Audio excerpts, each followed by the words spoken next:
I wanted to look at Acts chapter 10 today. It's about Cornelius. Cornelius was a Roman centurion, and he was somebody who had an amazing encounter with God. And yet, what we find is that Peter, the Apostle Peter, seems to be having to catch up with what God's doing. And there's something very special about Peter's story, how he has such enthusiasm, such passion to run ahead and run forward, and yet so often there are times when he is lagging behind what God is doing, and Jesus is often really in the process of trying to help him understand that what God does has to be the forerunner.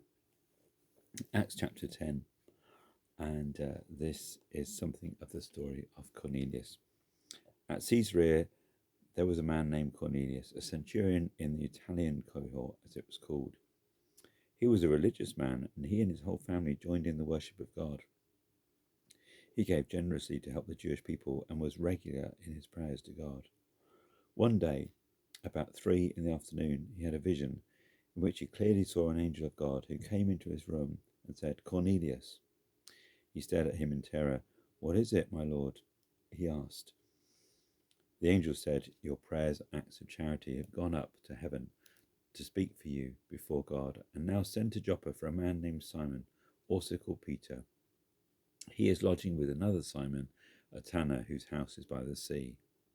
So when the angel who was speaking to him had gone, he summoned 2 of his servants and a military orderly who was a religious man, told them the whole story, and sent them to Joppa.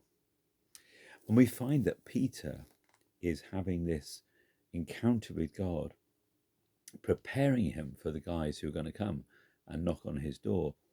And God is having to explain to Peter, I'm going to be really doing something amazing with the Gentiles, the non-Jews, and I want you to be ready for it. And it's incredible how God has been already at work in Cornelius' life, in his household. The Jews understand that he's quite a God-fearing man, and he has this encounter, and he has directions about where to send his guys to go and find Peter. And we then find out that as Peter comes and he begins to speak, the Holy Spirit starts to move even before he's finished, and he's having to catch up again. You see, Peter was somebody who got revelation sometimes of Jesus was Messiah. He understood there was something very important, and yet at other times he also jumped ahead. He jumped the gun and really didn't want Jesus to die, and Jesus recognizes that he doesn't fully understand the plan of God. And as he goes to the tomb, one of the other disciples runs ahead of him, and Peter catches up. But I think it's such a picture for me of Peter who is trying to catch up with what God's doing quite often.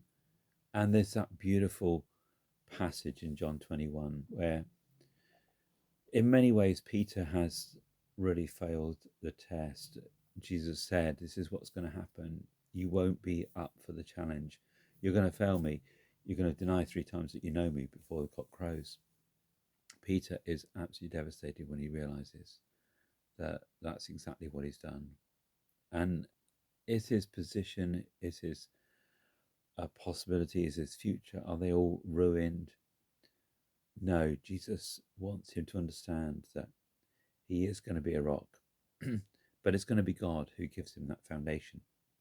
He's going to be a shepherd, but it's the great shepherd who's going to lead him. He is going to go somewhere where he doesn't want to go and be led by others, but it's really about surrendering into God's best plan and purpose and being willing and obedient. And so we often have to recognize that at times we're racing ahead, maybe in our enthusiasm, maybe in our own will, maybe in our passion and zeal. I see that myself sometimes. Perhaps my motivations are not always what they should be. Maybe the reason for some of this activity, some of this apparent zeal isn't always full of integrity. And I don't need to show that I'm doing the best. I need to allow God to take control. I was listening to a friend of mine talking yesterday about this, and then actually I was listening to an interview today with Elizabeth Tabish, who's the actress who plays the character Mary Magdalene in The Chosen, and the most significant scene probably of the first episode, she realizes that she's doing her best, but it's really out of her control.